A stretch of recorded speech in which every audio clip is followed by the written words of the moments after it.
It's 18 after the hour. These last 20 years have seen some meaningful gains for this nation's more than 26 million black citizens. But the black family, as an institution, has been pulled further and further apart. This is the subject of a CBS Reports documentary, which is going to air tomorrow night. It is called The Vanishing Family Crisis in Black America. It is reported by CBS News correspondent Bill Moyers. He joins us this morning to talk about the program. He's brought along some excerpts so that we can get a sense of what the documentary is about. Now, in this first one, we're going to hear from a girl who first became pregnant at the age of 15. I dreamed that having a little baby, you could just cuddle in your arm and just hug all the time. Kiss on it, smell it, because it's so sweet. I thought it'd be fun until I had her.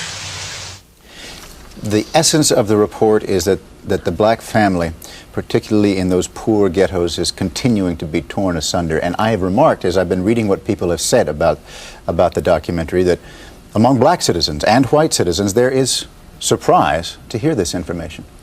Yes, this is an issue that we swept under the rug back in the 1960s when it was first raised. It was the time of the pitched civil rights battles trying to defeat Jim Crow and end official discrimination, and blacks felt that to raise this kind of issue now would play into the hands of the white segregationists. But in fact, over the last 25 years, the number of children living with single women, the number of children without fathers, the number of women trying to make it on their own out in the inner city ghettos, these numbers have increased astronomically until the University of Chicago study predicts that if the present trend continues, and it is continuing, by the year 2000, just 14 years from now, over 70% of all black families in this country will be headed by a single woman, and only 30% of black men will be employed. That's a devastating situation. You know, one of the most powerful lines from the documentary is what you say about how in 2 centuries, the black family could not be torn apart, but it is being done in 1 generation. And I wonder if that's because it has a certain impetus. If you were raised by a single parent, you may be more inclined to continue that. The ghetto is a cage, and its walls are mirrors, and the mirrors reflect back to the people living there the behavior that they're experiencing. So a child grows up with no role model as a father in the house, a child grows up with a mother on welfare, and assumes that's the norm. A peculiar normalcy has taken over in these precincts of America and is repeating itself. Own rules, own regulation, feeds on itself. A vicious, violent cycle has begun. The interesting thing, as you indicated, is that in 1960, 3 out of 4 black children had 2 parents at home. Today, almost 60% live with 1 parent. I must get to another, we only have a little time, and I want to get to this. Children having children. This is one of the young fathers, a young boy. Because the attitude he has makes him care about nothing, not his mother, his brother, or even his cousins. He think life is all about on the streets, being a 2-time loser and a petty thief. But everybody know that you're the thief of the week because you're no good for nothing. You swear you're good for something. Homeboy, the only thing you're good for is fronting. When you're out on that street, is it dangerous? It's dangerous, but it's dangerous. Any day you can go outside, anything can happen to you. Yeah, but it's how you make it, too. Yeah. Can a guy get killed on the street easily? Sure. See how you blink your eye? Like that. Yeah. Kill just like that. The hard part is going to be finding the answers to the way out of this. There is no single answer, and it's going to take decades, but there are some small signs of hope. The wonderful thing is that they were very open with me, they were very candid with me, they received me almost with biblical hospitality, even though I was white. I'm the only white face in the film. I was white. I could not have asked for better interviews. It really is an extraordinary documentary, and if I could make any recommendation that will encourage people to watch, I will do that. It is Bill Moyers. It is tomorrow night, 2 hours on CBS, so do please watch. It is 22 minutes after the hour. In our next half hour, William the Refrigerator Perry.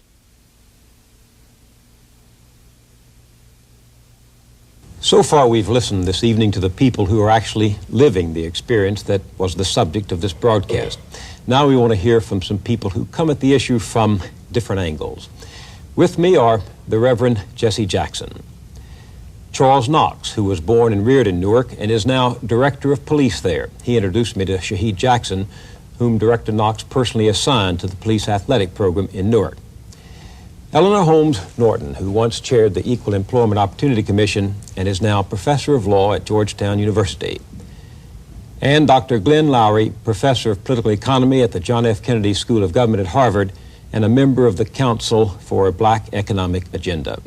Dr. Loury, as you listened to those voices, what went through your mind?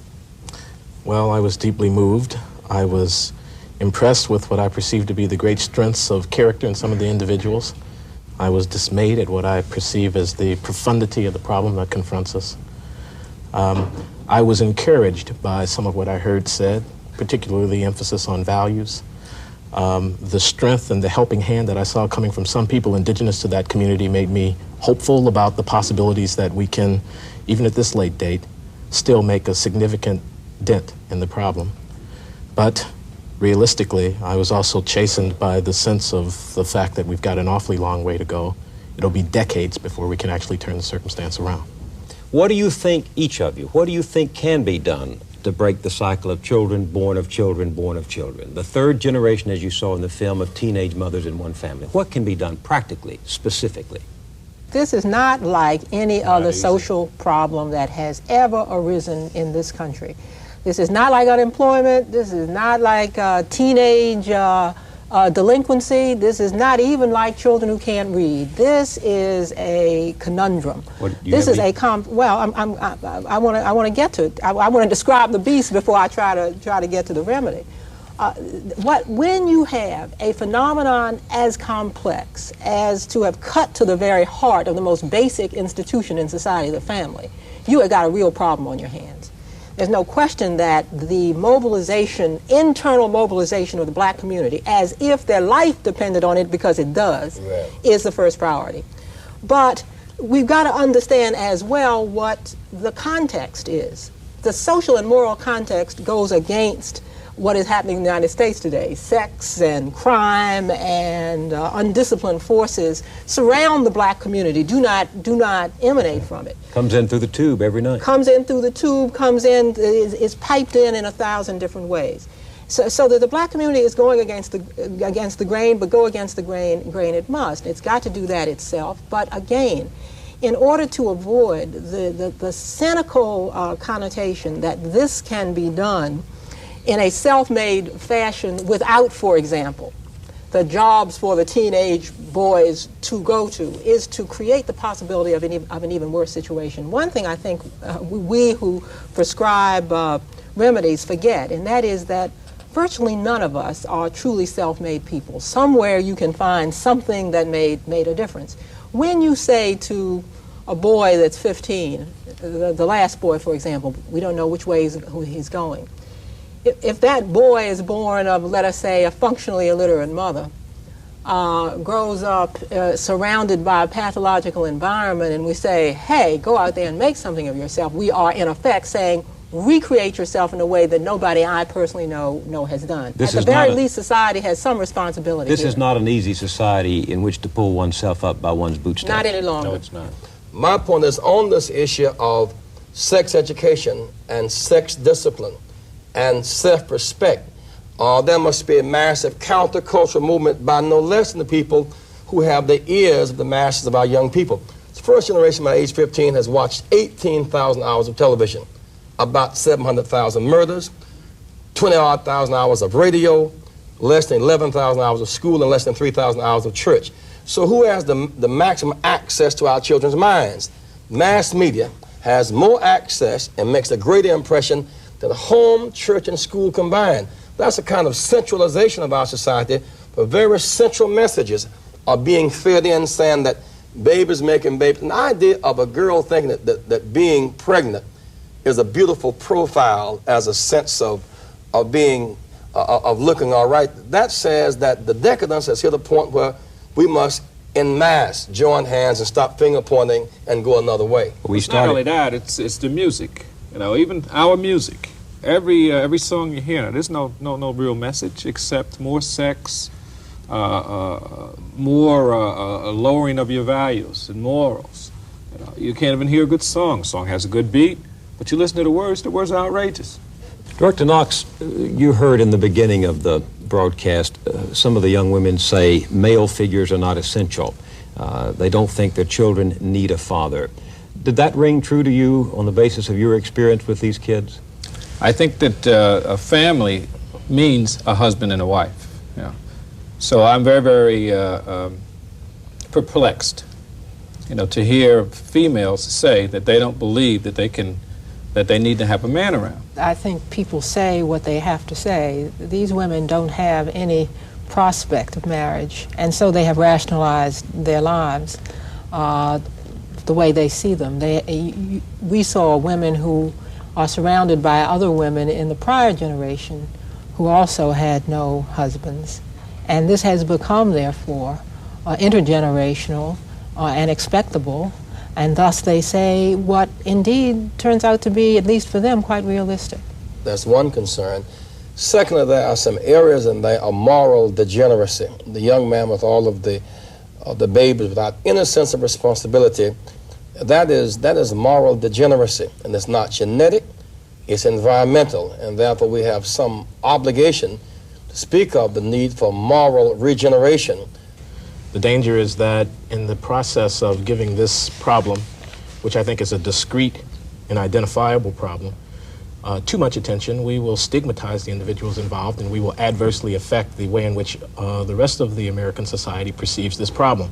The danger is well-founded because there are people in this society who would make use of these kinds of images in order to legitimize certain mean-spirited policy inclinations that they have and not deal seriously with the problem. But what I want to say is that there is a discrete, identifiable inner-city context, such as that described in Newark, which is repeated in many, many other communities around the country, and which is in some ways different from, not better or worse, but different in its particulars from the situation of West Virginia or of rural Arkansas or whatever. We could see in this film the importance of peers, the importance of what might be called the local culture, the values and the interactions between people that were happening in that particular context. You know, Bill, the reason I keep trying to keep this issue broader than just a black situation, A, for the reason that Dr. Loury said it. I remember once speaking in a Washington, D.C. school about the impact of drugs and liquor and babies making babies and violence. And I challenged the youth in that environment to make a choice, as it were, the youth to choose hope over dope and to give life a chance. And those who could really hear me with their inner ear to come forward. 600, about 300 came forward having experimented with some form of drugs. And it was traumatic to see that many boys and girls come forward. And so next day I went to Montgomery County and then went to the Latin school just outside of Harvard there in Boston. And when white children came forward in even greater numbers, it shifted from they got a problem to we got a problem. I said in the beginning of the program that white families are in trouble too. The single-parent family is twice as common in the country as it was 20 years ago. But in the 1960s, when this issue of what was happening, the breakdown of the black family in particular, was raised, we all retreated from it. And as a consequence of that, blacks, in meetings that I've attended and read about and listened to, are debating the issue within the black community. And the facts are there. They come from the Census Bureau, they come from the Children's Defense Fund, that the rate of birth to black teens is twice that for whites. Women had 50% of all black families with children under 18 compared to 15% for white children. Only 41% of black children are living with both parents compared to 80% of white children and 70% of Hispanic children. So while it is true that white families are in trouble, that blacks are not the only ones who have children out of wedlock, the reality says that it's pronounced, it's exaggerated, it's concentrated in many respects among black families. Are you willing to admit that? I'm not only willing to admit it, I think we've got to sound the alarm about it. And I think increasingly that alarm is being sounded from within the black community, and that is the important change, I think, that has occurred. There is no question that this is a phenomenon that stretches across the face of the United States, and I couldn't agree with Jesse more, that we have to deal with it in its national context. At the same time, I think it is clear that it has reached crisis proportions in our community when half of all the children are being born to single women who are disproportionately poor. We see the face of the next generation of black people. And if we keep this up, if we don't find a way to intervene, and it is so complex that intervention has got to take place on a number of levels, but if we do not find a way to intervene, we are going to see progressively greater disadvantage with each generation of black people, which is the antithesis of the American imperative. There is a study at the University of Chicago that says if action is not taken, the year 2000, 14 years from now, we'll see 70% of all black families headed by single women and only 30% of black men employed. Now that's the future you're talking about. And you know, in some sense, when we had the lack of government support mechanisms in days gone by, the only bulwark we had really was a sense of moral resistance, a sense of discipline, a sense of hope against hopelessness. What's happened to that? Well, in some sense, that hope has many of the grapes have been turned into raisins, and a lot of despair has set in. And I remember some years ago, about 1976, you might recall, Attorney Norton and I began to talk about in our schools about opportunity was about to outdistance effort, and that a formula of effort to the third power plus opportunity represented a breakthrough. And somehow we must keep this balance between effort and opportunity. In one sense, is in this film an awful lot of despair, and in our analysis of it, we must not give the impression that we're defending it or trying to justify it, because it really is unjustifiable. I go to schools, Bill, and I'll ask 4,000 to 5,000 children, white, black, and brown, how many of you know someone who is dead because of drugs? Almost every hand will go up. How many know someone who is in jail because of drugs? Every hand goes up. In your generation, how many know someone at this school who has taken drugs? Hands up. How many know someone who has brought a gun or a knife to school? And I'll tell you whether it is the suburbs of Montgomery County, or San Diego, or Newark, or Boston, it is a pervasive threat to this generation of young people. And the most fundamental question when I ask them, do you believe taking drugs and babies having babies is morally wrong? There's a split opinion. There's no absolute ethic or moral resistance. Mrs. Wallace said that. To taking drugs or the baby. Then I say, well, do you think that taking drugs will kill you? Well, we're not sure. You can afford a baby. Not sure. So there is neither the moral nor the mental resistance at this point to the drug alcohol phenomenon or the babies making babies. Now let's take three specific issues that were raised by the film, and we'll start with welfare. Charles Murray, in his book Losing Ground, called for scrapping the entire federal welfare and income support structure for people who can work, ADFC, Medicaid, food stamps, subsidized housing, and so on. He says this would leave the working age person with no recourse whatsoever except the job market, family members, friends, and public or private locally funded sources. Do away with it altogether. Force people to look for help from their peers and from whatever sources are nearby. And you saw in the film that one mother said, welfare makes me lazy. You heard Shaheed Jackson, your compatriot, say that it's become a way of life for many men over there. What do you think about welfare as a specific factor in this problem? Director Knox? Well, I don't think we should do away with it. I think some people need it. I don't think that we should allow it to be a self-perpetuating institution, though. What happens is there's no steps taken to provide any incentive for people to get off of it. The result is you end up with people who are hopeless, who feel that that's the easy way out, and particularly in my profession, it creates a real problem for me. How come? Because I find that some of the kids that you saw in those films, guys like the slick one who walks around and he makes all these babies and he has no sense of responsibility, is the same stick-up guy that I have to arrest every day.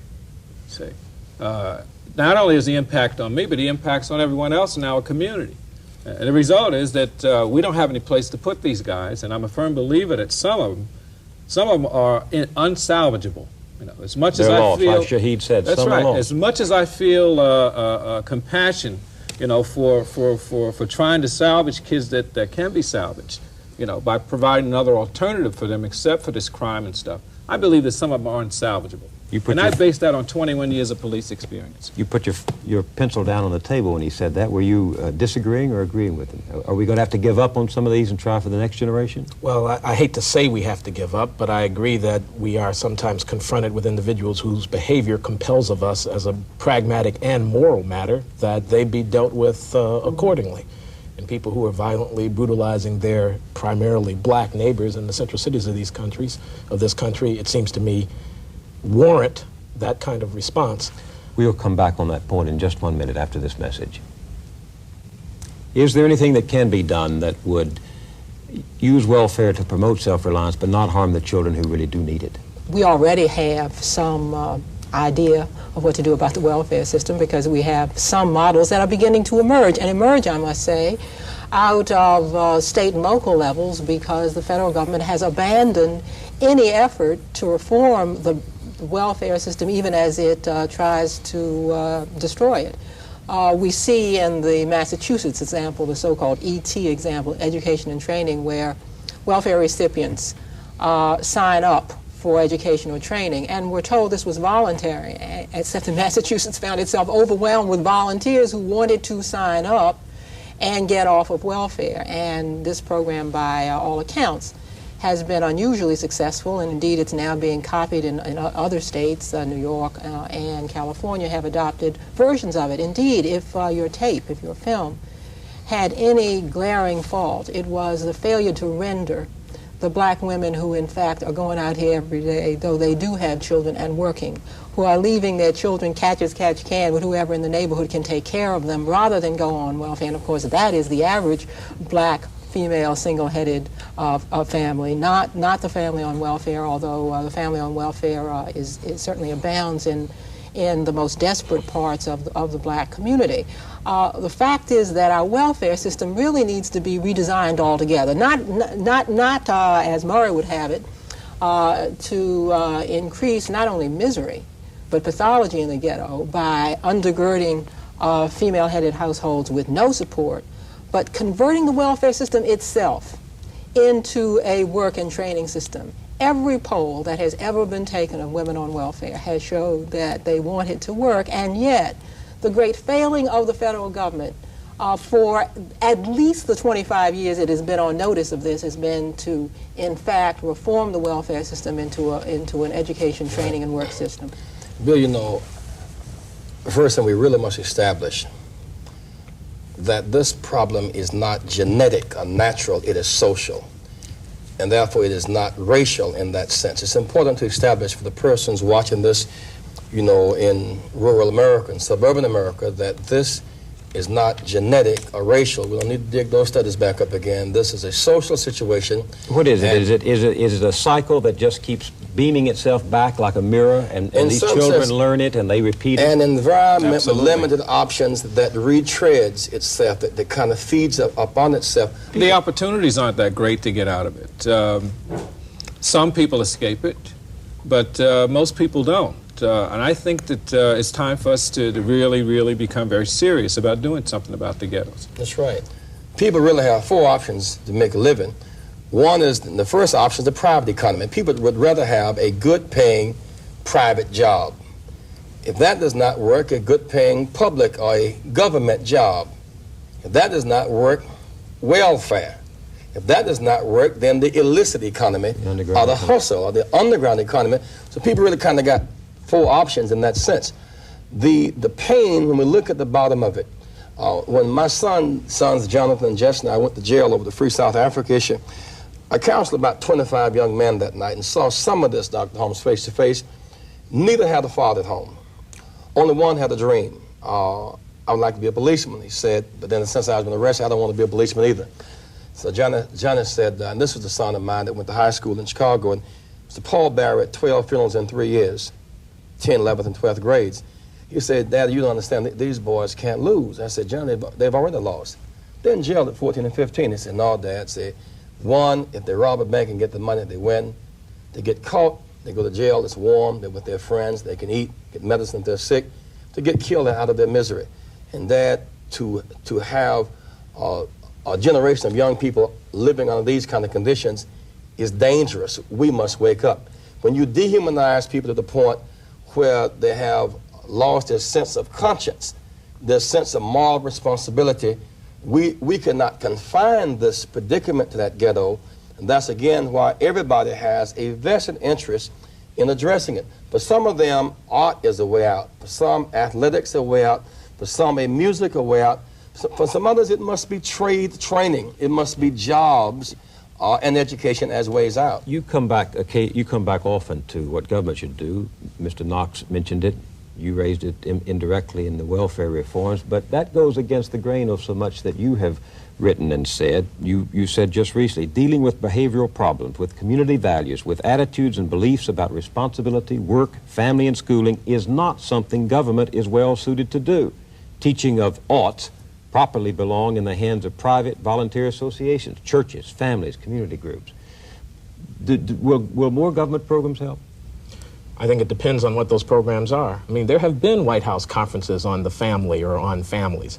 There was one back in the mid-'60s that was gutted of any substantive content because of the furor around talking about the black family. President Carter finally managed to hold a White House conference on the families, which too was fairly weak by virtue of the fact that the enormous number of interest from gay rights activists to radical feminists who had to have their imprint on the agenda was such that it was impossible to focus it on, if you will, the kinds of traditional values that we heard so many people in that film hark back to. I think government is involved by virtue of the fact that the safety net kind of support that welfare and other programs provide is absolutely essential for a decent society, and that it has a significant impact on the lives of the people who receive the benefits. Mr. Murray, in my judgment, is wrong to call for the draconian solution of cutting all benefits to able-bodied persons, but I think he is right, and profoundly so, to call our attention to the extent to which the way in which we try to help may sometimes undermine the moral fiber of the people that we're trying to assist. Bill, I don't think you should try to over-polarize our points of view, really, because are they polarized? Well, no, I don't think they're so much of what he, well, let me go on, though. I want to make, because much of what he is saying, the sense of compassion, he is mixing with the government situation, which could create dependency syndrome, has a sense of soundness right around this table. The system itself is now beginning to hurt people by not having ways out. If there's no incentive to earn, if you make $1, they take $1, that's bad.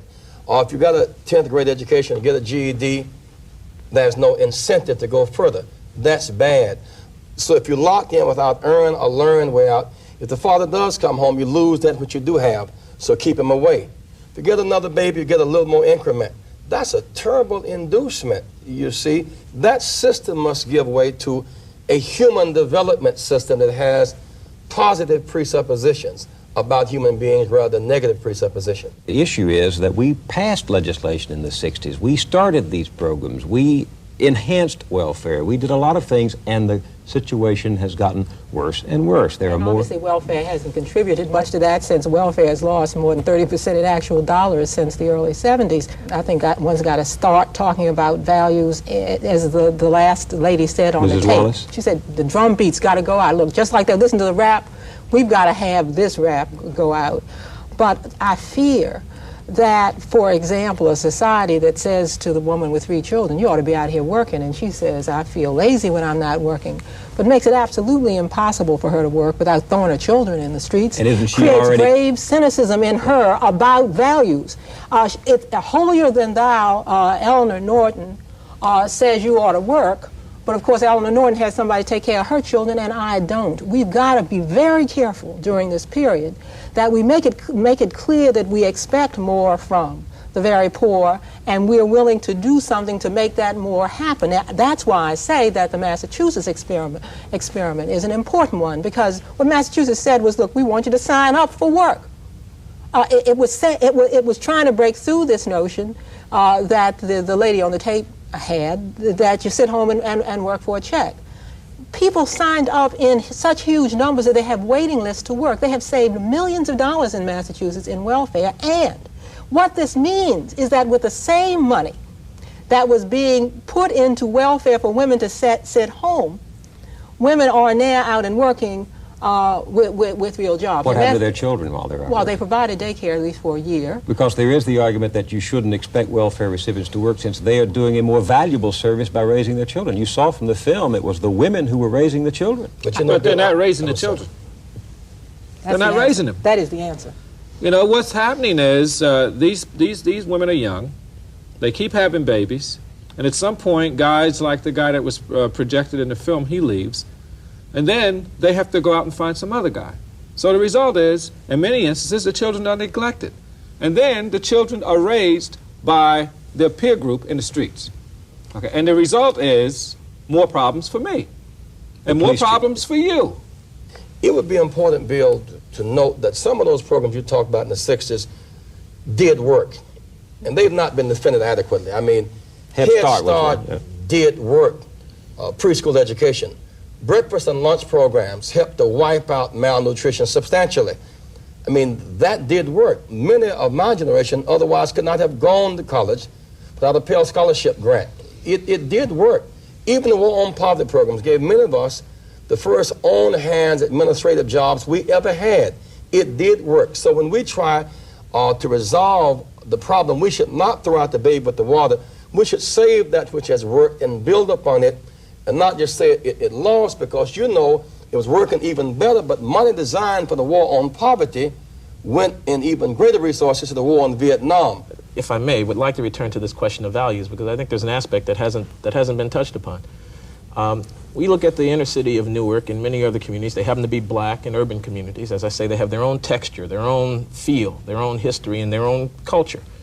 And many of the people there who are doing good works have stressed how important it is that we send out right messages about what appropriate behavior is. But that's not easy to do in our society, and it's not easy to mobilize the forces of government behind it, because there are other people in our society, some of them civil libertarians, some of them radical liberationists of one sort or another, who put considerable political weight behind propositions that we ought not to say one thing is right or wrong. Try to teach in a sex education class in New York City that having a kid out of wedlock is wrong, and the value clarifications people come at you out of the woodwork telling you, well, no, what we should do is let kids find out for themselves. Let's just help them along the way, as it were. Try to deal with kids taking guns into high schools in Detroit where people get shot into the chest by, let's say, using metal detectors to find out whether the kids have guns on their persons when they come into a school building. And the civil libertarians are all over the federal district court finding that that can't be done because it violates someone's conceptions of someone's rights. Now, don't get me wrong. I'm not an attorney. There may be very significant issues at stake here that ought to be litigated and so on. But what I'm saying is the thrust of trying to instill values in this kind of community comes into tension with some other thrusts in our society. And it's so easy for people to appropriate the poor en masse in legitimation for their particular conception of how it is that our society ought to be ordered, that this kind of experience ought to call to mind for us that maybe what's really needed to get at these hardcore poverty problems is not the same thing as the contemporary agenda of the National Organization for Women.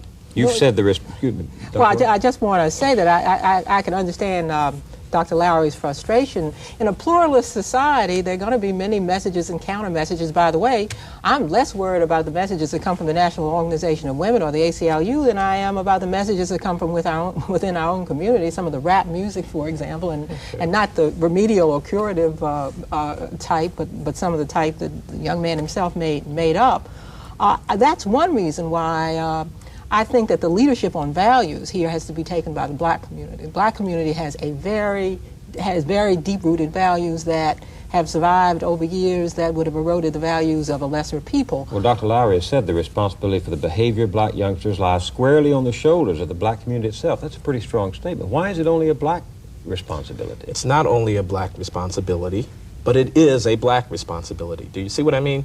We are a republic. We are a nation of persons of many different ethnic groups. As a political community, we have obligations to each other, including the provision of minimal subsistence to those who otherwise wouldn't have it. It's not a racial issue.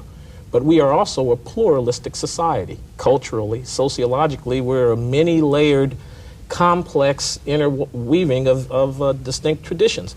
And those traditions, being distinct and being important to some and not to others, also have a role to play in this problem. And so When I say, as you quoted me as saying about blacks, I'm not speaking to the public question about what we as the nation, the US of A, ought to do with respect to how many dollars should be taxed and given to others.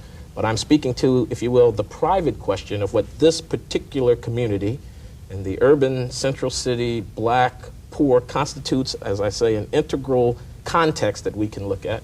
I'm speaking to that, and I think that's a field of endeavor in which blacks have a preponderant advantage in conveying the messages that we want to get conveyed to these kids. You know, Bill, somebody must say that babies making babies is morally wrong. Babies or young people taking drugs is morally wrong and physically destructive.